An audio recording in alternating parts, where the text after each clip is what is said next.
بسم اللہ الرحمن الرحیم نحمدہ ونصلی ونسلم علی رسولہ الکریم واشہد ان لا الہ الا اللہ وحدہ لا شریک لہ واشہد ان محمدا عبدہ ورسولہ اما بعد۔ آج کی ہماری یہ کلاس گزشتہ ترتیب کے اعتبار سے 84 نمبر کلاس ہے، اور آج ہم اس کلاس کے اندر اپنی کتاب ریاض الصالحین میں چیپٹر نمبر 43 اور حدیث نمبر، جیسے میں نے بتایا ہے، حدیث نمبر 347 سے شروع کریں گے۔ اللہ سے دعا ہے کہ اللہ تعالی ہمیں سننے، سمجھنے اور عمل کرنے کی توفیق عطا فرمائے۔ اس باب کو اور اس چیپٹر کو ہم نے گزشتہ کلاس میں شروع کر لیا تھا۔ اس باب کے بارے میں ہم نے گزشتہ کلاس میں کچھ جانا تھا کہ اللہ کے نبی صلی اللہ علیہ وسلم کے اہل بیت کے بارے میں یہ باب شروع ہو رہا ہے کہ اللہ کے نبی صلی اللہ علیہ وسلم کے اہل بیت کون ہیں، ان کی عزت اور اکرام کیا ہے۔ اور اس ضمن میں سب سے پہلے ہم نے ان آیات کو پڑھا تھا، جس آیت میں اللہ تعالیٰ نے فرمایا ہے، پہلے باب کو پڑھیے،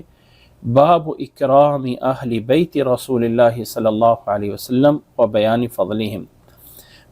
باب ہے اس بارے میں کہ اہل بیت رسول صلی اللہ علیہ وسلم کا اکرام، عزت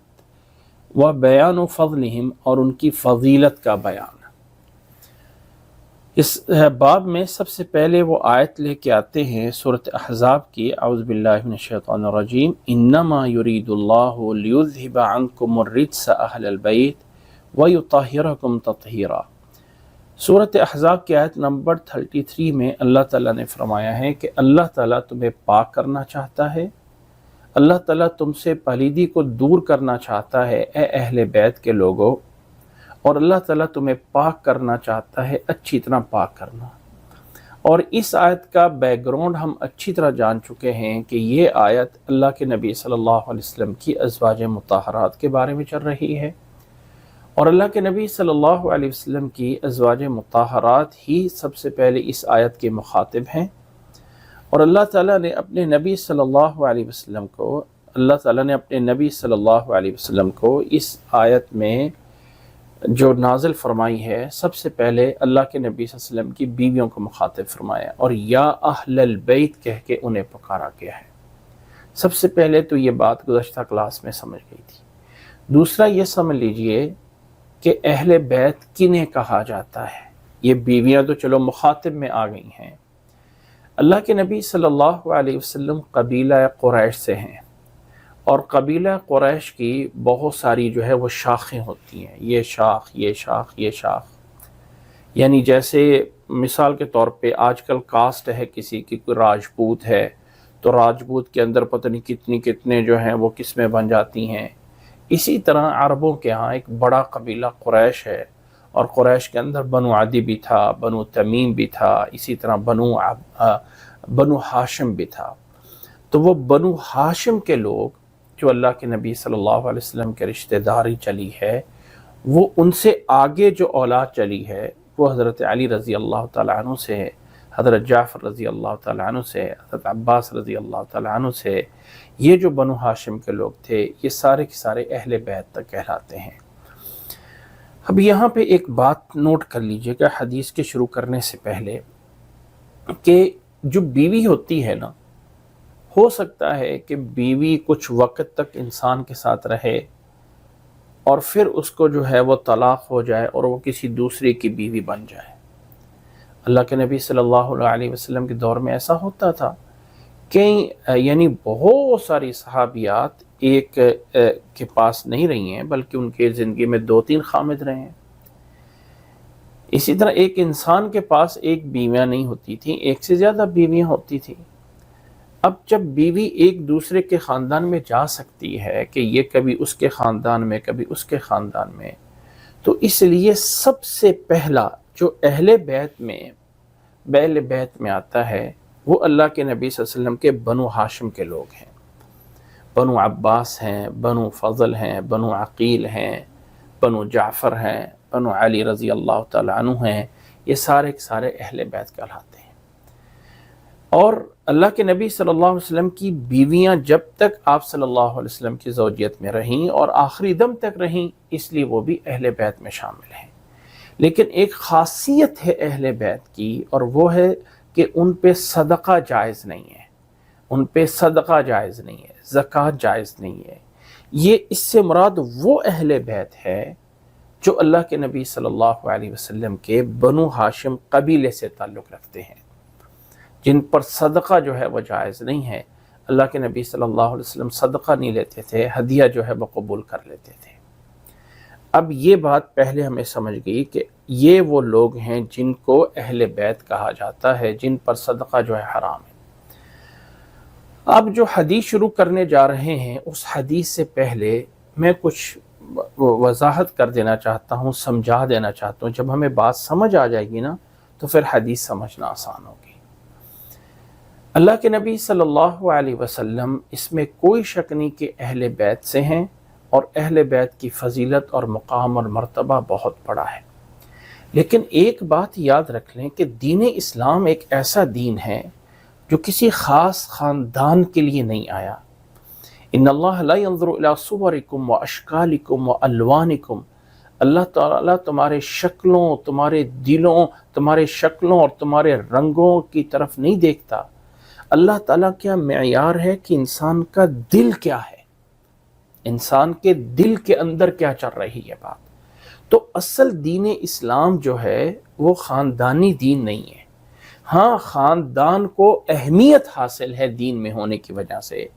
لیکن اگر کوئی خاندان میں نہیں داخل ہوا، اور وہ بنو ہاشم سے کیوں نہ ہو، اس کی بہت بڑی مذمت کی گئی۔ اب ایک چھوٹی سی مثال لیجئے، ابو لہب ایک ایسا انسان ہے جو بنو ہاشم سے ہے۔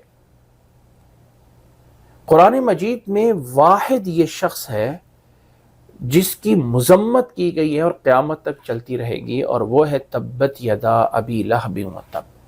ابو لہب کے دونوں ہاتھ ٹوٹ گئے اور وہ برباد ہو گیا، اس کی بیوی بھی برباد ہو گئی۔ سورۃ لہب کا خلاصہ کہ جنہوں نے پڑھا ہے وہ جانتے ہیں۔ تو خاندان نبوت میں اگر تو مسلمان ہو گئے تو بہت بڑا مقام اور مرتبہ حاصل ہے، اور اگر مسلمان نہ ہوئے، نوٹ کریں اس بات کو، اگر مسلمان نہ ہوئے تو ان کی کوئی اہمیت نہیں ہے۔ تو دین اسلام کے ساتھ اہل بیت کا ایک مقام اور مرتبہ ضرور موجود ہے۔ اب ذرا ایک واقعہ جو آگے ہم پڑھنے لگے ہیں، پہلے اس واقعے کو میں بیک گراؤنڈ بتا دوں اور پھر میں آگے سمجھاتا ہوں۔ مسلمانوں کے اندر ایک بہت بڑا المیہ ہے کہ مسلمان بنیادی طور پہ دو حصوں میں منقسم ہیں۔ ایک حصہ ہے جس کو اہل السنہ کہا جاتا ہے، چاہے وہ امام شافعی کے ہوں، امام احمد بن حنبل کے، حنفی ہیں، شافعی ہیں، مالکی ہیں، جو بھی ہیں، یہ سب اہل السنہ میں آتے ہیں۔ اور ایک دوسرا فرقہ ہے جو اپنے آپ کو اہل تشیع کہلاتا ہے، اور جو اپنی نسبت کرتا ہے امام جعفر صادق کی طرف۔ ان کا، اہل سنہ کا اور اہل تشیع کا بہت بڑے بنیادی چیزوں میں اختلافات ہیں۔ ان اختلافات میں سے ایک اختلاف یہ ہے کہ اللہ کے نبی صلی اللہ علیہ وسلم کے بعد جس کو خلیفہ بننا چاہیے تھا، اللہ کے نبی صلی اللہ علیہ وسلم کے بعد جس کو خلیفہ بننا چاہیے تھا، وہ حضرت علی رضی اللہ تعالیٰ عنہ ہے۔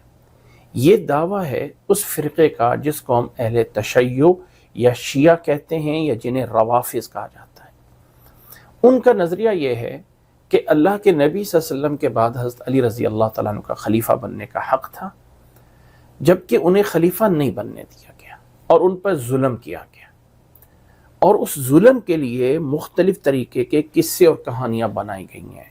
حضرت فاطمہ پہ نعوذ باللہ ظلم کیا گیا، یہ کیا گیا، وہ کیا گیا، ان کو وراثت نہیں دی گئی ہے نبی صلی اللہ علیہ وسلم کی، جو ان کی وراثت بنتی تھی، یہ ہے وہ ہے۔ تو چونکہ ان پہ ظلم کیا گیا ہے، لہٰذا ان کے ہاں ایک لفظ بولا جاتا ہے جس کو بولتے ہیں پنج تن پاک،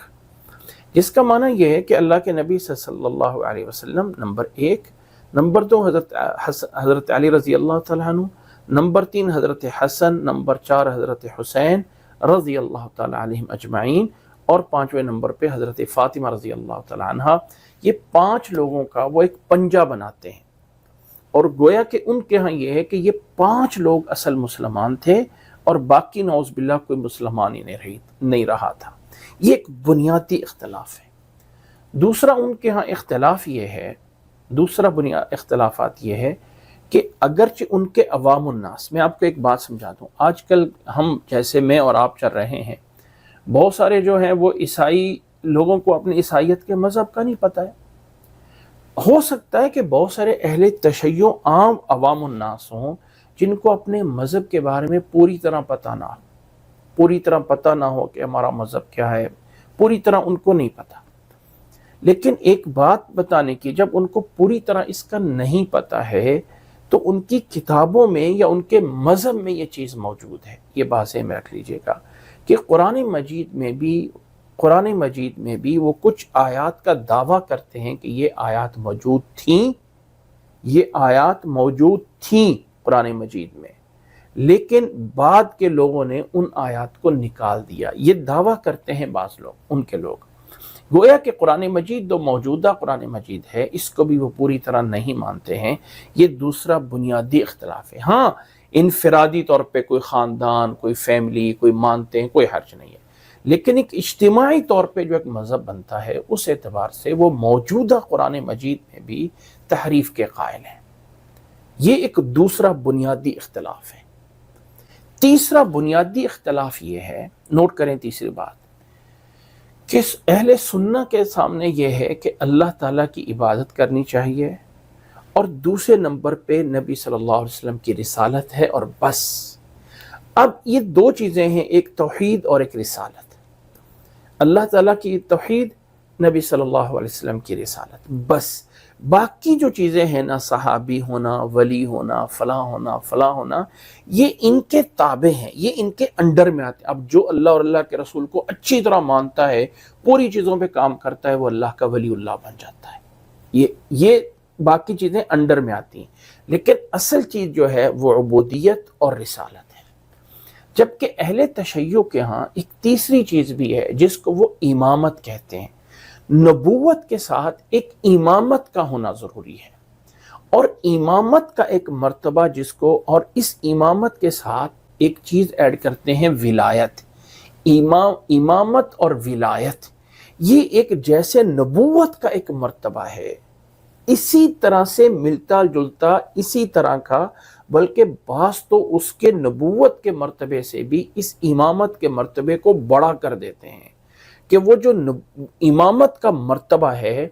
وہ جو ہے وہ حضرت علی رضی اللہ تعالیٰ عنہ سے شروع ہوتا ہے، اور وہ 12 امام ہیں ان کے، پہلا، دوسرا، تیسرا امام ہیں، اور 12واں امام جو ہے وہ اب غائب ہو گیا ہوا ہے، اور آخری دور میں جسے ہم امام مہدی کہتے ہیں اس میں اس نے ظاہر ہونا ہے. اب یہ بنیادی اختلافات ہیں. ابھی جو حدیث جا رہی ہے اس کے اندر ایک واقعہ کی طرف اشارہ موجود ہے، اس لیے میں پیچھے بیک گراؤنڈ بتا دوں، بیک گراؤنڈ کا پتہ ہو تو آگے بات سمجھنا آسان ہے. اب یہ جو آخری اختلاف ہے امامت اور ولایت کا، اس کی بنیاد ہے ایک حدیث، کوئی آیت نہیں ہے. آیتوں کے بارے میں ویسے ان کا دعویٰ ہے کھینچ دانی کر کے دلائل بنا دینا. ایک حدیث ہے جس کو وہ بہت بڑی دلیل بناتے ہیں، اور اس حدیث کے بارے میں انہوں نے باقاعدہ ایک عید بنائی ہوئی ہے، اور اس عید کو کہا جاتا ہے عید غدیر. اور غدیر خم ایک جگہ ہے، غدیر، یہ نوٹ کر لیجئے، غدیر عربی میں پانی کے کنویں کو کہا جاتا ہے، اور خم ایک جگہ ہے جو کہ مکہ اور مدینہ کے درمیان میں ہے. مکہ اور مدینہ کے درمیان میں ایک جگہ ہے غدیر خم. یہاں پر اللہ کے نبی صلی اللہ علیہ وسلم سن 10 ہجری میں حج کر کے واپس آتے ہوئے مدینہ کی طرف وہاں ٹھہر کے کچھ خطاب فرمایا تھا، کچھ خطاب کیا تھا. وہ جو خطاب کیا تھا وہاں ٹھہر کر اللہ کے نبی صلی اللہ علیہ وسلم نے اس خطاب، نوٹ کریں، اس خطاب کی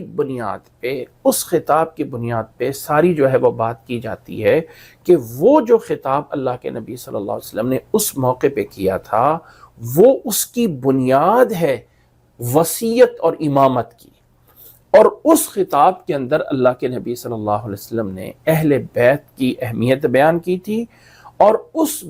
بیان میں حضرت علی رضی اللہ تعالیٰ عنہ کو خلیفہ نامزد کر دیا تھا۔ یہ دعویٰ ہے، یہ دعویٰ ہے۔ اب نوٹ کریں، یہ جو غدیر خم ہے، سب سے پہلے تو ہم اس کو جانتے ہیں یہ کیا ہے، اور پھر ہم اس حدیث کو جانتے ہیں، اور پھر ہم آگے والے اس کا ترجمہ پڑھیں گے۔ غدیر خم جیسے میں نے بتایا ہے کہ ایک جگہ ہے جو بڑی معروف کوئی نہیں ہے کہ لوگوں کے لیے بہت بڑا وہاں پہ آنا جانا ہو، نہیں، یہ ایک کنواں تھا غدیر خم، اور خم جگہ کا نام تھا جو کہ مکہ اور مدینہ کے سینٹر میں کر کے یہ جگہ آتی ہے۔ اب ذرا اس بات کو سمجھیے، سن 10 ہجری میں ایک واقعہ پیش آیا۔ سن 10 ہجری میں حضرت خالد ابن ولید رضی اللہ تعالیٰ عنہ کو اللہ کے نبی صلی اللہ علیہ وسلم نے یمن کی طرف بھیجا، لشکر دیکھے کہ جاؤ یمن پہ چڑھائی کرو اور یمن کے لوگوں کو مسلمان کرو۔ حضرت خالد ابن ولید رضی اللہ تعالیٰ عنہ کے ساتھ جو لشکر یمن کی طرف گیا، ذرا اس بات کو سمجھ لیجئے، اگر یہ بات سمجھ آ گئی تو ساری بات سمجھ آ جائے گی۔ لوگ پیچھے کی ساری باتوں کو چھوڑ دیتے ہیں اور ایک ٹکڑے کو پکڑ لیتے ہیں، اس لیے میں شروع سے سٹارٹ کر رہا ہوں۔ سن 10 ہجری میں حضرت خالد ابن ولید رضی اللہ تعالیٰ عنہ کو اللہ کے نبی صلی اللہ علیہ وسلم نے ایک لشکر دے کے، میں یہاں پہ صرف واقعہ بیان کروں گا، اگر کسی واقعے کی کوئی دلیل اور ریفرنس چاہیے تو وہ میں الگ سے بعد میں دے سکتا ہوں تاکہ بات بھی پوری ہو جائے اور ٹائم بھی پورا ہو جائے۔ حضرت خالد ابن ولید رضی اللہ تعالیٰ عنہ کو اللہ کے نبی صلی اللہ علیہ وسلم نے سن 10 ہجری میں یمن کی طرف یمن کے لوگوں کو مسلمان کرنے کے لیے بھیجا۔ وہ وہاں پہ غالب آ گئے اور انہوں نے اللہ کے نبی صلی اللہ علیہ وسلم کی طرف پیغام بھیجا کہ اللہ کے نبی صلی اللہ علیہ وسلم یہاں پہ ہمیں بہت بڑا مال غنیمت ملا ہے۔ مال غنیمت یہ ہوتا ہے کہ دشمن کی طرف سے جو لوگ لڑنے کے لیے مسلمانوں کے مقابل میں فوج آ جاتی ہے، ایک ہے پیچھے رہ رہے وہ نہیں،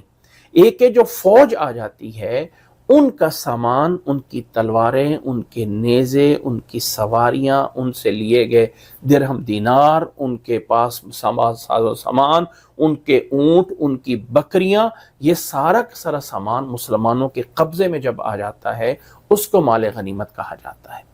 پھر اس مال غنیمت میں ایک اور چیز ہوتی ہے کہ جو کافروں کے قیدی پکڑے جاتے ہیں، قیدی یعنی یاد رکھ لیں یہ بات میں نے پیچھے بتائی ہوئی ہے کہ جب اسلام اور کفر کی جنگ آپس میں ہوتی ہے تو دونوں طرف سے جنگ میں آنے والے جو لوگ ہوتے ہیں اس میں مرد بھی ہوتے ہیں اور عورتیں بھی ہوتی ہیں۔ جنگ میں مرد بھی جاتے تھے اور عورتیں بھی جاتی تھیں، مسلمانوں کے ساتھ بھی جاتی تھیں، شہید زخمیوں کی مرہم پٹی کرنے کے لیے جاتی تھیں عورتیں۔ تو جب کافروں کے ساتھ جو عورتیں بھی آتی تھی اور مرد بھی آتے تھے تو ساز و سامان کے ساتھ جو ان کے قیدی بن جاتے تھے، پکڑے جاتے تھے، انہیں غلام اور باندیاں بنایا جاتا تھا۔ کسی علاقے پہ حملہ کر کے وہاں کے رہنے والوں کو پکڑ کے غلام اور باندیاں نہیں بنایا جا سکتا، لیکن جو لوگ جنگ میں لڑنے کے لیے ایز اے فوجی بن کے آتے ہیں، وہ مرد ہیں یا عورتیں ہیں، تو وہ جب ان کے اوپر غلبہ ہو جاتا ہے، ان کو پکڑ لیا جاتا ہے، تو دنیا جہان کے اندر جنگی قیدیوں کی انتہائی بری سے بری سزائیں ہوتی ہیں۔ تو الغرض خالد ابن ولید رضی اللہ تعالیٰ عنہ غالب آ گئے اور بہت بڑا مال غنیمت مل گیا۔ اب وہ مال غنیمت میں کیا چیزیں ہیں؟ اب آج کے دور بے طرح کو ڈالر روپے تو نہیں نہ تھے، یہی چیزیں بکریاں ہیں، گائے ہیں، اونٹ ہیں، لوگ ہیں، ان کا اسلحہ ہے، یہ سب چیزیں تھیں، قیدی تھے، سارا کچھ تھا۔ تو حضرت خالد بن ولید رضی اللہ تعالیٰ عنہ نے یمن سے مدینہ میں پیغام بھیجا، اے اللہ کے نبی صلی اللہ علیہ وسلم آپ جو ہے وہ کسی بندے کو یہاں بھیجئے جو ہمارا مال غنیمت تقسیم کر دے۔ اور مال غنیمت میں تقسیم یہ تھی کہ اس وقت سورۃ توبہ کی آیات نازل ہو چکی تھیں، اور یہ آیت نازل ہو چکی تھی وَاعْلَمُوا أَنَّمَا غَنِمْتُمْ فَأَنَّ لِلَّهِ خُمُسَهُ، کہ یاد رکھ لو کہ جو بھی غنیمت ملی ہو اس میں سے 5واں حصہ یعنی 5واں حصہ جو ہے پورے میں سے 5 حصے کر دیے جائیں، جو 5واں حصہ ہے وہ خالص اللہ کے نبی صلی اللہ علیہ وسلم کے لیے ہوتا تھا۔ اللہ کے نبی صلی اللہ علیہ وسلم پھر اس کو مرضی کے مطابق جہاں غریبوں میں، مسکینوں میں، اہل بیت میں جہاں دینا چاہیں اس کو دے دیتے تھے۔ تو یہ آیات نازل ہو چکی تھی۔ تو حضرت خالد بن ولید رضی اللہ تعالیٰ نے پیغام بھیجا کہ اللہ کے نبی صلی اللہ علیہ وسلم آپ کسی کو بھیج دیں جو مال غنیمت کو تقسیم کرے۔ اللہ کے نبی صلی اللہ علیہ وسلم نے حضرت علی رضی اللہ تعالیٰ عنہ کو بھیج دیا۔ حضرت علی رضی اللہ تعالیٰ عنہ مدینہ سے یمن کی طرف خالد بن ولید رضی اللہ تعالیٰ عنہ کے پیچھے جاتے ہیں کہ وہاں جا کے مال غنیمت تقسیم کریں۔ جب مال غنیمت کے لیے حضرت علی رضی اللہ تعالیٰ عنہ وہاں پہنچے تو یہ وہ موقع تھا جب حج تھا۔ اللہ کے نبی صلی اللہ علیہ وسلم نے سن 10 ہجری میں جا کے حج کیا ہے مکہ مکرمہ میں، ایک ہی حج کیا ہے جو کہ سن 10 ہجری میں ہے۔ اللہ کے نبی صلی اللہ علیہ وسلم نے حضرت علی رضی اللہ تعالیٰ عنہ سے فرمایا تھا کہ وہاں جا کے غنیمت کو تقسیم کرنا اور جو 5واں حصہ ہے وہ لے کر ہمارے ساتھ آ کے مکہ میں ملنا، مدینہ میں نہیں، کیونکہ اللہ کے نبی صلی اللہ علیہ وسلم بھی مکہ کو جا رہے ہیں۔ سن 8 ہجری میں مکہ فتح ہو چکا ہے، 2 سال بعد جب مکہ فتح ہوئے 2 سال ہو چکے ہیں، دوسرے سال اللہ کے نبی صلی اللہ علیہ وسلم جو ہے وہ حج کے لیے جاتے ہیں سن 10 ہجری میں۔ حضرت علی رضی اللہ تعالیٰ عنہ گئے وہاں پہ گئے اور پورے مال کو ایک انصاف کے ساتھ 5 حصوں میں تقسیم کیا۔ 5 حصوں میں تقسیم کرنے کے بعد ایک حصہ جو ہے وہ اللہ کے نبی صلی اللہ علیہ وسلم کے لیے رکھا، اور 4 حصے جو ہے وہ جتنے بھی مجاہدین تھے، جتنے بھی شرکاء تھے، سب میں برابر سے تقسیم کر دیا۔ اب یہ جو 5واں حصہ تھا یہ کس کا تھا؟ یہ اللہ کے نبی صلی اللہ علیہ وسلم کا تھا، اور اللہ کے نبی صلی اللہ علیہ وسلم نے اپنی طرف سے وکیل بنا کے بھیجا تھا حضرت علی رضی اللہ تعالیٰ عنہ کو۔ تو جب حضرت علی رضی اللہ تعالیٰ عنہ نے وہ 5واں حصہ وہاں سے لیا، نوٹ کریں میری آواز آپ لوگوں تک جو سوشل میڈیا پہ ہیں ان تک پہنچ رہی ہوگی انشاءاللہ تعالیٰ۔ جو 5واں حصہ تھا وہ حضرت علی رضی اللہ تعالیٰ عنہ نے اس کو لیا، اور اس میں سے کچھ چیز اپنے لیے اس میں تصرف کر لیا۔ مثلا کیا ہوا کہ اس مال غنیمت میں، ظاہر ہے کہ مال غنیمت جو اللہ کے نبی صلی اللہ علیہ وسلم کی طرف سے تھا، اس میں مال غنیمت میں اونٹ بھی تھے، بکریاں بھی تھیں، قیدیوں میں مرد بھی تھے، غلام جو بن گئے، جو باندیاں بن گئی، ان میں سے ایک باندی حضرت علی رضی اللہ تعالیٰ عنہ نے اپنے لے لی۔ کچھ لوگوں کو یہ بات بری لگی، جن میں حضرت خالد رضی اللہ تعالیٰ عنہ خود بھی تھے،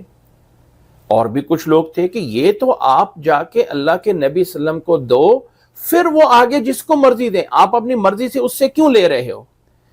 اب یہ ذہن تھا کچھ صحابہ کا، جبکہ اللہ کے نبی صلی اللہ علیہ وسلم نے حضرت علی رضی اللہ تعالیٰ عنہ کو اپنی طرف سے ایک وکیل بنا کے بھیجا تھا، اور یہ کہا تھا کہ آپ اس حصے کو لے کے آئے، اس میں جس طرح تصرف کرنا ہے کریں۔ تو حضرت علی رضی اللہ تعالیٰ عنہ نے اس اجازت کی بنیاد پہ وہاں سے ایک باندی جو ہے وہ اپنے لے لی۔ اسی طرح جو ہے جب یہ سارا کا سارا مال لے کے حضرت علی رضی اللہ تعالیٰ عنہ مکہ کے لیے روانہ ہونے لگے، تو ظاہر ہے کچھ لوگ تھے جو بکریاں کو یا اونٹوں کو لے کے جا رہے تھے اور قیدیوں کو، تو حضرت علی رضی اللہ تعالیٰ عنہ نے ان پر ایک جو ہے وہ امیر مقرر کیا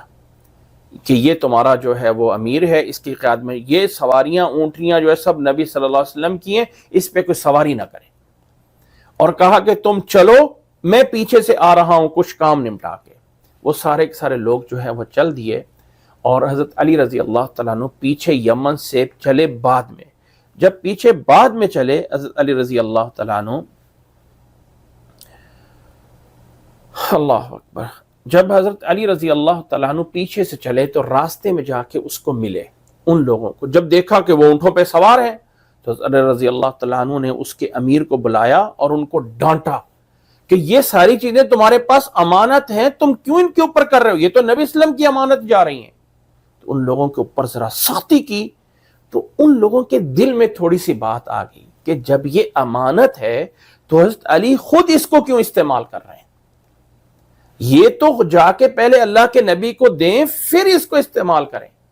یہاں پہ لوگوں کے درمیان اور حضرت علی رضی اللہ تعالیٰ عنہ کے درمیان دلوں میں تھوڑی سی بات آ گئی، یہاں تک کہ حضرت بریدہ رضی اللہ تعالیٰ عنہ نبی صلی اللہ علیہ وسلم کے پاس پہلے پہنچے اور جا کے نبی صلی اللہ علیہ وسلم کو شکایت کی کہ ان علی فعل کیتا و کیتا، حضرت علی رضی اللہ تعالیٰ نے یوں کیا، آپ صلی اللہ علیہ وسلم نے خاموش ہو گئے، دوسری بار کہا پھر خاموش ہو گئے، تیسری بار کہا پھر بھی خاموش رہے۔ اسی حج کے موقع پہ جب اللہ کے نبی صلی اللہ علیہ وسلم جو ہیں وہ حج کے موقع پہ وہاں مکہ میں تھے، تو حضرت علی رضی اللہ تعالیٰ عنہ وہ سارا مال غنیمت لے کے مکہ میں نبی صلی اللہ علیہ وسلم کے پاس پہنچ گئے اور حج میں اللہ کے نبی صلی اللہ علیہ وسلم کے ساتھ رہے۔ یہ حج ایسا تھا کہ اللہ کے نبی صلی اللہ علیہ وسلم نے فرمایا تھا، اے لوگو خذوا عنی مناسککم، اے لوگو میرے سے یہ دین سیکھ لو، ہو سکتا ہے کہ اگلی بار ملاقات ہو یا نہ ہو سکتا ہے اگلی بار ملاقات ہو یا نہ ہو۔ تو اللہ کے نبی صلی اللہ علیہ وسلم نے یہ حج پورا کیا، اور اس حج میں وہ آیت نازل ہوتی ہے جو دین اسلام کی ایک بہت بڑی بنیاد ہے کہ الیوم اکملت لکم دینکم واتممت علیکم نعمتی ورضیت لکم الاسلام دینا، آج کے دن تمہارے لیے تمہارا دین کامل اور مکمل کر دیا گیا ہے، آج کے بعد اس دین میں کسی طرح کی کوئی کمی بیشی نہیں ہو سکتی ہے، ساری چیزیں مکمل کر دی گئی ہیں۔ یہ آیت سورۃ مائدہ کی بالاجماع امت وہاں عرفہ کے میدان میں نازل ہوئی۔ حج پورا ہوا، اللہ کے نبی صلی اللہ علیہ وسلم واپس مدینہ میں چل دیے۔ اب کچھ لوگ آئے ہوئے تھے اسی یمن سے، کچھ لوگ آئے ہوئے تھے دوسرے علاقوں سے، وہ سارے کے سارے لوگ جو ہے وہ جانے لگے۔ اللہ کے نبی صلی اللہ علیہ وسلم واپس مدینہ کی طرف چل پڑے۔ مدینہ میں جو سفر تھا، یاد رکھ لیں کہ یہ کوئی تقریباً مکہ اور مدینہ کے درمیان تقریباً کچھ 450 کلومیٹر کے قریب ہے۔ 450 کلومیٹر اور پیدل طے کرنا آسان نہیں ہے، اور اوپر سے گرمی، اور جو لوگ مکہ مکرمہ میں آنا جانا ہوا ہے ان کو پتہ ہے کہ یہاں کی گرمی کتنی ہوتی ہے۔ گرمی کے اندر جب سفر ہوتا ہے تو اس کا ایک طریقہ کار تھا، اور طریقہ یہ تھا کہ سارا دن کسی سائے دار جگہ پہ آرام کرتے تھے، ٹھہرتے تھے، جب عصر کا ٹائم اور مغرب کا ٹائم ہوتا تو سفر شروع کر دیتے، آدھی رات تک چلتے رہتے، رات کے آخری حصے میں کچھ آرام کر لیتے، یا فجر کی نماز پڑھ کر جب کسی اور اگلے پڑاؤ پہ پہنچتے پھر جو ہے وہ ٹھہر جاتے، اور سارا دن فجر کے بعد سو جاتے، آرام کرتے، یہاں تک کہ پھر دن ٹھنڈا ہو جاتا تو پھر سفر شروع ہو جاتا۔ اس طرح کر کے سفر چلتا رہا۔ درمیان میں اللہ کے نبی صلی اللہ علیہ وسلم جب غدیر خم کے موقع پہ آئے تو یہاں پر بھی ٹھہرے، کنواں تھا، پانی تھا۔ اچھا اب ذرا نوٹ کیجئے، غدیر کا معنی ہی کنواں ہے۔ یہاں پہ ٹھہرے، آرام کیا، آرام کرنے کے بعد پھر آگے چلے۔ اب جب غدیر خم جو ہے وہ تقریباً 250 کلومیٹر مکہ سے دور آ جاتا ہے، جو تقریباً کی بات کر رہا ہوں، 250 کلومیٹر سفر کر چکے ہیں، یہاں تک وہ سارے کے سارے لوگ جو ادھر ادھر سے آئے ہوئے تھے وہ جا چکے ہیں، صرف باقی وہ لوگ رہ گئے جنہوں نے مدینہ میں جانا ہے، بس جن کا ٹارگٹ ڈائریکٹ مدینہ ہے۔ اب وہ بات کہ مدینہ والوں کے ساتھ اب یہ جب اکیلے ہو گئے نبی صلی اللہ علیہ وسلم، تو اب یہاں پر جب غدیر خم پہ ٹھہرے ہوئے تھے، دوپہر کا وقت تھا، پڑاؤ کیا ہوا تھا۔ اب یہ نہیں کہ اسپیشل پڑاؤ کیا ہے، اسپیشل پڑاؤ نہیں کیا وہاں پہ، کہتے ہیں جی وہ ایک ایسا پڑاؤ کیا تھا کہ دوپہر کا ٹائم تھا اور ایک ایسی جگہ پہ پڑاؤ کیا تھا جہاں پانی بھی نہیں تھا۔ بھئی غدیر خم جہاں پہ تھا تو غدیر کا معنی ہی پانی ہے۔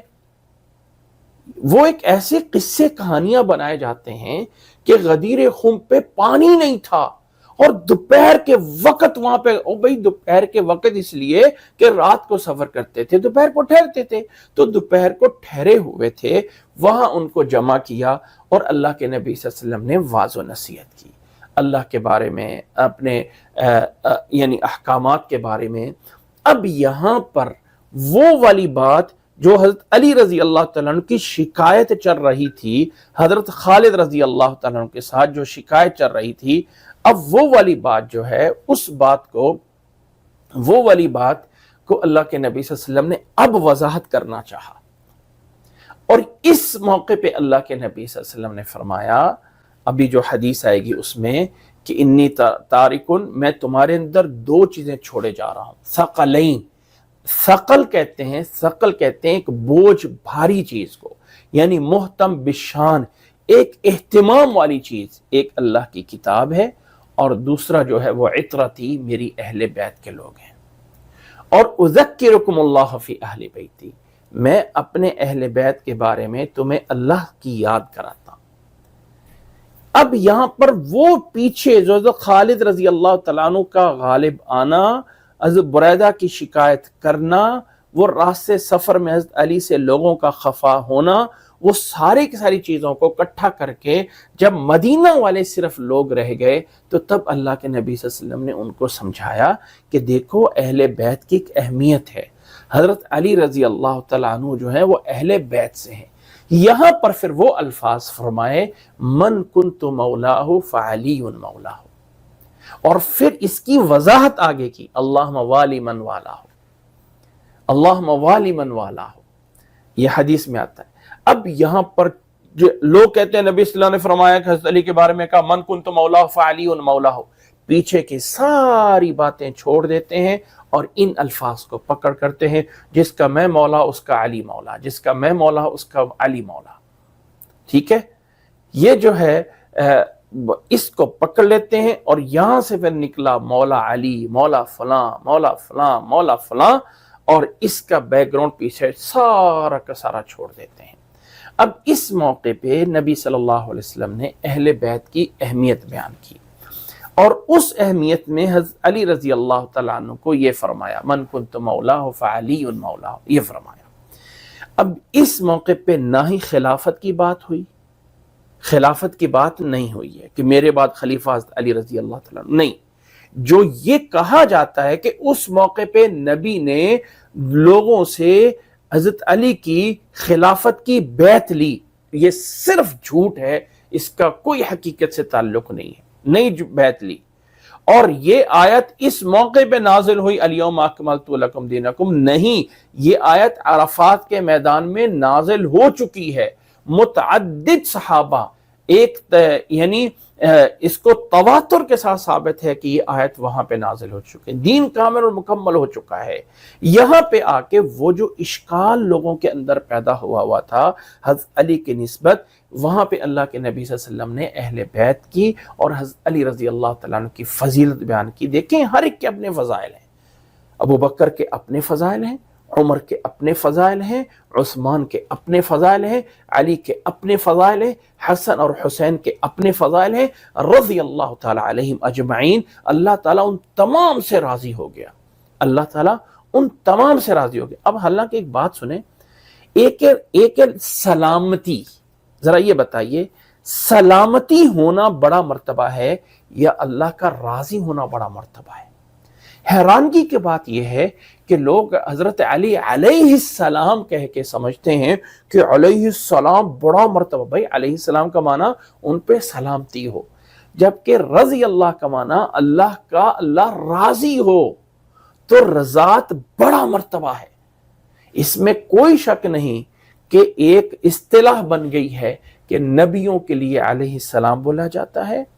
نبی صلی اللہ علیہ وسلم کے لیے صلی اللہ علیہ وسلم بولا جاتا ہے، صحابیوں کے لیے رضی اللہ عنہم بولا جاتا ہے، اور علماء امت یا اولیاء کے لیے رحمہ اللہ، رحمت اللہ علیہ بولا جاتا ہے۔ یہ ایک باقاعدہ اصطلاح ہے، لیکن یہ ساری کی ساری دعائیں ہیں۔ آپ کسی نبی کے لیے بھی رحمہ اللہ بول سکتے ہیں اور کسی ولی کے لیے بھی علیہ السلام بول سکتے ہیں، صرف یہ دعائیہ کلمات ہیں، دعائیہ کلمات ہیں۔ جب انسان ان دعائیہ کلمات کے بیک گراؤنڈ میں ایک نظریہ قائم کر لے، نظریہ بنا لے کہ رضی علیہ السلام کا معنی یہ ہے کہ یہ نبی بن گیا ہے، تو تب یہ غلط ہو جائے گا، تب یہ غلط ہوگا۔ کسی بزرگ، کسی ولی اللہ، کسی بڑے عالم کو بھی کہہ دیں رضی اللہ، کوئی حرج نہیں ہے، لیکن اگر یہ ذہن میں رکھ کے کہیں کہ اب وہ صحابی کے مرتبے کو پہنچ گیا ہے تو اب غلط ہوگا۔ تو آپ اس کو کس لیول پہ آ کے بات کرتے ہیں وہ اسلام میں معیار رکھتا ہے۔ تو بہرحال اس موقع پہ اللہ کے نبی صلی اللہ علیہ وسلم نے فرمایا، یاد رکھیں وہ حدیث آگے آتی ہے، اس حدیث میں یہ تو موجود ہے کہ میں تمہارے اندر دو چیزیں چھوڑے جا رہا ہوں، ان کو تھامے رکھنا،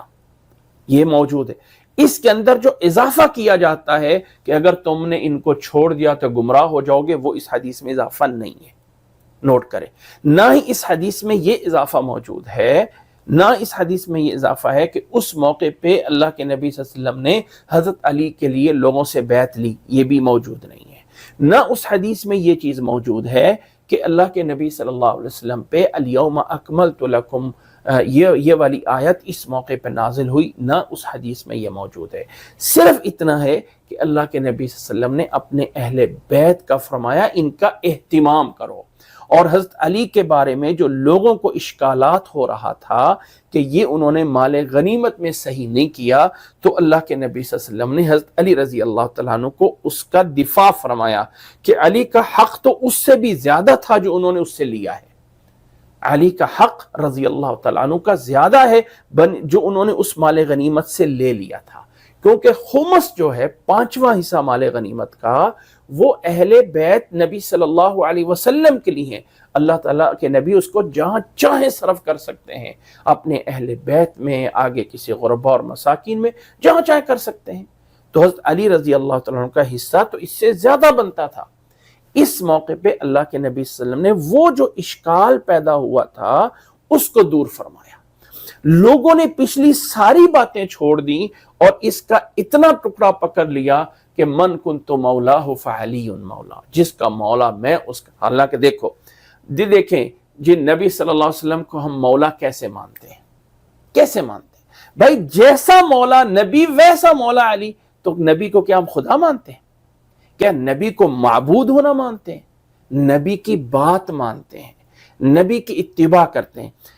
یہ لفظ مولا عربی میں غلام کے لیے بولا جاتا ہے، آقا کے لیے بولا جاتا ہے، رشتہ دار کے لیے بولا جاتا ہے، نوٹ کریں، دوست کے لیے بولا جاتا ہے، دوست کے لیے بولا جاتا ہے، اور ایک مولا جو سب سے بڑا، نعم المولا و نعم النصیر، نعم المولا و نعم النصیر، معبود اور الہ کے معنی میں بھی بولا جاتا ہے، الہ اور معبود کے معنی میں بولا جاتا ہے، آقا اور سردار کے معنی میں بولا جاتا ہے، غلام۔ اور یہ لفظ جو ہمارے اردو میں استعمال ہوتا ہے مولوی، یہ ہے مولا وی، مولا میرا دوست، وی میرا، اور مولانا ہمارے مولانا یعنی ہمارے دوست۔ یہ لفظ مولانا، مولا اور آگے نون ہے نا، وہ نون جمع کی ضمیر ہے مولانا، اور مولوی میرا ایک دوست، تو یہ اس حمایتی اور دوست کے لیے اسی لفظ سے نکلا ہوا ہے۔ یہ سمجھ لیں۔ تو اللہ کے نبی صلی اللہ علیہ وسلم نے کہا من کنت مولاہ فعلی مولاہ، جس کا حمایتی، جس کی نصرت میرے ساتھ ہے، اس کی مدد اور نصرت علی کے ساتھ بھی ہونی چاہیے۔ یہ اس حدیث کا معنی اور مفہوم ہے، کیونکہ اگلے جملے میں وضاحت کی، اللہ موالی من والا ہو، اللہ جو اس کو والی بنائے تو اس کا والی بن جا، تو اس کا حامی و ناصر بن جا۔ اس لیے یہاں پہ یہ معنی ہے، نہ یہ ہے کہ یہاں اس حدیث کے ٹکڑے سے ایک نیا مذہب جنم دے دیا اور اس مذہب میں ایک نیا عقیدہ بنا دیا گیا، اور اس عقیدے کے نام ولایت رکھ دیا گیا کہ یہ ولایت کا عقیدہ ہے، کہ ان کی ایک خاص ولایت ہے، اور وہ گویا کہ کچھ لوگوں نے ان کو اتنا بڑا بنا دیا کہ نعوذ باللہ وہ محمد سے بھی بڑے ہیں، اور اللہ کے برابر انہیں مشکل کشا اور حاجت روا کے مسئلے پہ بنا دیا۔ تو بنیاد کیا ہے؟ من کنت مولاہ فعلی مولاہ۔ اب امید ہے کہ میری یہ ساری باتیں سمجھ آ گئی ہیں۔ اب ہم چلتے ہیں اس حدیث کا، جلدی سے ترجمہ کریں گے تو ہمیں بات آرام سے سمجھ آ جائے گی۔ حدیث کے الفاظ ہیں، نبی صلی اللہ علیہ وسلم نے فرمایا ہے، دیکھیے اللہ کے نبی صلی اللہ علیہ وسلم سے ذرا میں اس حدیث کو پوری طرح بیان کرتا ہوں۔ وعن یزید ابن حیان، یزید ابن حیان ایک تابعی ہیں، قال فرماتے ہیں انطلقت انا وحسین ابن صبرہ وعمر ابن مسلم، کہتے ہیں میں یعنی یزید ابن حیان اور حسین ابن صبرہ 2 اور عمر ابن مسلم 3، یہ تینوں تابعی ہیں، ہم تینوں گئے ایک صحابی کی طرف جن کا نام ہے زید ابن ارقم رضی اللہ تعالی عنہ۔ فلما جلسنا الیہ، جب ہم نے ان کے پاس بیٹھے، قال له حسین، تو زید ابن ارقم سے حسین نے فرمایا اور کہا لقد رقیت یا زید خیرا کثیرا، اے زید تو نے تو نبی صلی اللہ علیہ وسلم کے پاس بہت خیر اور بھلائی پائی ہے، رأیت رسول اللہ، تو نے اللہ کے رسول کو دیکھا ہوا ہے، وسمعت حدیثہ، اور تو نے اس کی حدیثیں جو ہے وہ سنی ہوئی ہیں، تو نے اس کی حدیثیں جو ہے وہ سنی ہوئی ہیں، یعنی تو نے دیکھا ہوا ہے، تو نے اس کی حدیثیں جو ہیں وہ سنی ہوئی ہیں، وغزوت معہ، اور تو نے غزوہ کیا ہوا ہے ان کے ساتھ، وصلیت خلفہ، اور تو نبی صلی اللہ علیہ وسلم کے پیچھے نماز پڑھی ہے، لقد لقیت یا زید خیرا کثیرا، اے زید تو نے تو بہت زیادہ خیر اور نیکیاں حاصل کی ہوئی ہیں، حدثنا یا زید، اے زید ہمیں بھی کچھ بیان کیجئے، ما سمعت من رسول اللہ صلی اللہ علیہ وسلم، جو تو نے رسول صلی اللہ علیہ وسلم سے سنا ہوا ہے۔ قال، اب وہ فرمانے لگے، یا ابن اخی، اے میرے بھائی کے بیٹے، واللہ لقد کبرت سنی، میری اب عمر بڑی ہو گئی ہے، وقدم عہدی، اور میرا جو ہے زمان یعنی دور بھی کافی پرانا ہو گیا ہے، وَنَسِيتُ بَعْضَ الَّذِي كُنْتُ أَعِي مِن رسول اللہ صلی اللہ علیہ وسلم، اور نبی صلی اللہ علیہ وسلم سے جو میں بہت کچھ سنا ہوا تھا، بہت کچھ جو ہے وہ میں بھول چکا ہوں، فما حدثتکم فاقبلوا، پس جو میں تمہیں بیان کروں وہ قبول کر لو، وما لا، اور جو میں نہ بیان کر سکوں فلا تکلفونی، اس میں مجھے جو ہے تکلف میں نہ ڈالنا، جتنا میں بیان کروں اتنا لے لو، جتنا نہیں اتنا مجھ سے جو ہے وہ اب اتنی میری عمر بڑی ہو گئی، دیر بڑی ہو گئی، ابھی جو ہے اس طرح کا حافظہ نہیں رہا ہے، جو میں بیان کروں وہ قبول کرو، اور جو میں نہ چھوڑ دوں اس کو مجھے اس میں تکلف میں نہ ڈالنا۔ ثم قال، پھر فرمایا، قام رسول اللہ صلی اللہ علیہ وسلم یوما فینا خطیبا، ایک دن اللہ کے نبی صلی اللہ علیہ وسلم ہمارے درمیان خطیب بن کے کھڑے ہوئے، بماء یدعا خمن، ایک کنویں اور پانی کے پاس جس کا نام خم رکھا جاتا ہے، یدعا خمن، جس کا نام خم رکھا جاتا ہے، بین مکہ والمدینہ، مکہ اور مدینہ کے درمیان، فحمد اللہ، اللہ کی حمد و ثنا کی، وَأَثْنَى علیہ، اللہ کی ثنا بیان کی، وَوَعَظَ، اور واض و نصیحت کی، وَذَكَّرَ، اور نصیحتیں کی، ثم قال، پھر فرمایا، اما بعد، اے لوگو اس کے بعد، الا ایھا الناس، اے لوگو، فإنما انا بشر،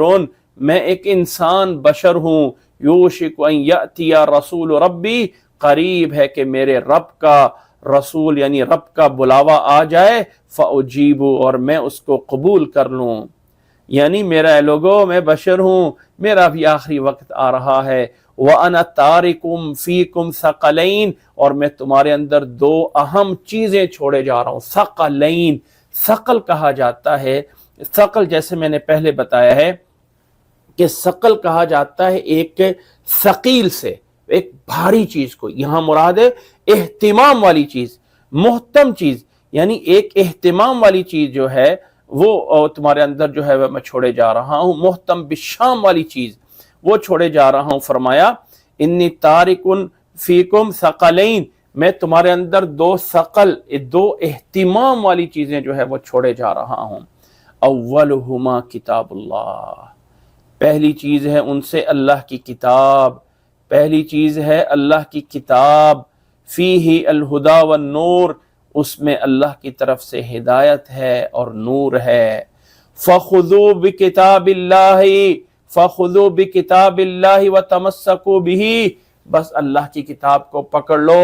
اور اسے مضبوطی سے تھامے رکھو، اسے مضبوطی سے تھامے رکھو۔ فحث علی کتاب اللہ، پھر اللہ تعالیٰ کی اس کتاب پہ لوگوں کو وارا ورغب، اور ترغیب دی فیہ۔ ثم قال، پھر فرمایا، وَأَهْلُ بَيْتِي، اور میرا گھرانہ اہل بیت کا، اذکرکم اللہ فی اہل بیتی، اور لوگو میں اللہ سے تمہیں ڈراتا ہوں اپنے گھرانے کے بارے میں، اذکرکم اللہ فی اہل بیتی، میں تمہیں اپنے گھرانے کے بارے میں اللہ سے ڈراتا ہوں۔ فقال له حسین، اب یہاں پہ حسین نے پوچھا، ومن اہل بیتہ یا زید، کہ اے زید اللہ کے نبی صلی اللہ علیہ وسلم کے اہل بیت کون ہیں؟ الیس نساءہ، کیا بیویاں نہیں ہیں ان کے اہل بیت سے؟ قال نساؤہ من اہل بیتہ، ان کے بیویاں بھی اہل بیت سے ہیں، لیکن اہل بیتہ، لیکن اصل اہل بیت وہ لوگ ہیں من حرم الصدقہ بعد، جن پر صدقہ جو ہے وہ حرام ہے، قال ومن هم، کہا وہ کون ہے؟ قال هم آل علی و آل عقیل و آل جعفر و آل عباس، قال کل هؤلاء حرم علیہم الصدقہ، قال نعم، فرمایا جی ہاں یہ لوگ ہیں۔ اب ذرا دیکھیے اس حدیث میں صرف اتنی بات آئی ہے کہ اذکرکم اللہ فی اہل بیتی۔ اچھا ایک روایت میں ہے وَإِنِّي تَارِكٌ فِيكُمْ ثَقَلَيْنِ، اور ایک روایت میں تمہارے اندر دو بھاری چیزیں چھوڑا جا رہا ہوں، احدہما کتاب اللہ، ایک اللہ کی کتاب ہے، وَهُوَ حَبْلُ اللَّهِ، اور وہ اللہ کی مضبوط رسی ہے، فَمَنِ اتَّبَعَهُ، جو اس کی پیروی میں لگا، کان علی الہدا، وہ ہدایت پہ ہوگا، ومن ترکہ، اور جس نے اس کو چھوڑ دیا، کان علی ضلالۃ، جس نے اللہ کی کتاب کو چھوڑ دیا وہ جو ہے وہ گمراہی پہ ہوگا۔ اب یہاں پر اس روایت میں جو ہمارے سامنے ہے یہ چونکہ صحیح مسلم سے ہے، یہاں پر وہ الفاظ بھی نہیں ہے جو میں بیان کر رہا تھا کہ من کنت مولاہ فعلی مولاہ، وہ اس روایت میں ہے لیکن دوسری روایت میں موجود ہیں، اور اس کے بعد الفاظ ہیں اللہم والی من والاہ، اے اللہ جو حضرت علی کا دوست ہے تو اس کا دوست بن جا، تو اس کی حمایت کر دے۔ یہ ساری چیزیں اس موقع پہ فرمائیں۔ اب ان احادیث میں نہ حضرت علی کی خلافت کی بات ہوئی، نہ کسی غیر کے خلافت کی بات ہوئی، نہ یہاں پہ کوئی امامت کی بات ہوئی، نہ یہاں پہ کوئی خلافت کی بات ہوئی، لیکن اس حدیث کو بنیاد بنا کے باقاعدہ ایک دن یوم عید غدیر منائی جاتی ہے۔ اب لوگوں کو پتا ہو کہ وہ حج کے بعد ذی الحجہ کا 5 دن لگے تھے اس جگہ میں پہنچنے کے لیے، تو 13 کے بعد 18 ذی الحجہ جب آتی ہے تو یہاں پہ اس دن کو ایز اے عید غدیر منایا جاتا ہے کہ لو جی یہ عید غدیر ہے، اور یہ کہا جاتا ہے کہ اللہ کے نبی صلی اللہ علیہ وسلم نے ایک ایسے چٹیل میدان میں لوگوں کو جمع کیا جہاں پانی بھی نہیں تھا، اور حدیث میں کہ وہ کنواں تھا پانی کا۔ اتنا تضادات، اتنا کچھ۔ یہ ایک اہل تشیع کا ایک ایسا مذہب ہے جو 99% ایک جھوٹ کا پلندہ ہے جو جمع کیا ہوا ہے اور اس کا مذہب مرتب ہوا ہے، اور اس عوام الناس کو پتہ ہی نہیں ہے، صرف اور صرف اس جذبے میں وہ اہل بیت، وہ اہل بیت، وہ نبی کے نواسے۔ اس میں کوئی شک نہیں کہ شہادت حسین رضی اللہ تعالیٰ عنہ بہت بڑا المیہ ہے، بہت بڑا المیہ ہے، لیکن اس سے بڑی شہادتیں نبی کے دور میں ہوئی ہیں۔ وہ حضرت حمزہ رضی اللہ تعالیٰ عنہ جنہیں سید الشہداء کا لقب دیا گیا، ان کا کوئی مرتبہ نہیں ہے، ان کا کوئی مرتبہ نہیں ہے۔ یہ ایک ایسا ہے، انشاءاللہ اس موضوع پہ کبھی الگ سے بات ہوگی تو میں یہ بات پوری طرح سمجھاؤں گا کہ یہ فتنہ اصل میں پیچھے آیا کہاں سے تھا۔ یہ کہ یہود کی طرف سے ایک فتنہ آیا تھا جو مسلمانوں کے اندر سرایت کرتا اتنا سرایت کر گیا کہ آج تک اس کی جڑیں اتنی مضبوط ہیں کہ مسلمان 2 حصوں میں اتنے سخت بٹے ہوئے ہیں کہ یہ اہل سنہ ہیں اور یہ اہل تشیع ہیں، یہ جو ہیں اہل سنہ ہیں اور یہ روافظ ہیں۔ یہ ایک ایسا چل رہا ہے فتنہ کہ اللہ تعالیٰ اس سے محفوظ فرمائے، اللہ تعالیٰ اس سے حفاظت فرمائے، اور اللہ تعالیٰ اس فتنے سے دور رہنے کی توفیق عطا فرمائے۔ یاد رکھ لیں ایک بات کو، برائی کا رد کرنا یہ نہیں ہوتا کہ آپ کہیں یہ برا ہے، یہ برا ہے، یہ برا ہے۔ یہ جب آپ کسی چیز کو برا کہنا شروع کر دیتے ہیں نا تو وہیں سے وہ برا کی چیز کو وقت اور تقویت مل جاتی ہے۔ کسی برائی کو اگنور کر دو نا، یہ سب سے بڑا اس کو غائب کرنے کا طریقہ ہوتا ہے۔ لوگ برائی کو سوشل میڈیا پہ اٹھا کر اس کا پرچار کرتے ہیں، اس کا پرچار کرتے ہیں۔ آپ برائی کو اگنور کرو، جب آپ اس کو اگنور کرو گے، اگنور کیا جائے گا تو خود بخود وہ برائی ختم سے ختم ہوتی جائے گی۔ اللہ مجھے اور آپ کو یہ بات سمجھنے کی توفیق عطا فرمائے۔ بہرحال یہ اس حدیث کا بیک گراؤنڈ اور اس حدیث میں جو کچھ ہے وہ میں مختصر طریقے سے سمجھانے کی کوشش کی ہے، اگرچہ بہت ساری باتیں یہاں کی جا سکتی ہیں، لیکن سمجھانا تھا کہ یہ حدیث کا بیک گراؤنڈ کیا ہے، کس موقع پہ اللہ کے نبی صلی اللہ علیہ وسلم نے یہ حدیث بیان کی ہے، کس موقع پہ اللہ کے نبی صلی اللہ علیہ وسلم نے یہ فرمایا تھا۔ امید ہے کہ انشاءاللہ تعالی بہت ساری باتیں اس سبق میں سمجھنے کو ملی ہوں گی۔ اللہ مجھے اور آپ کو یہ ساری باتیں صحیح معنی میں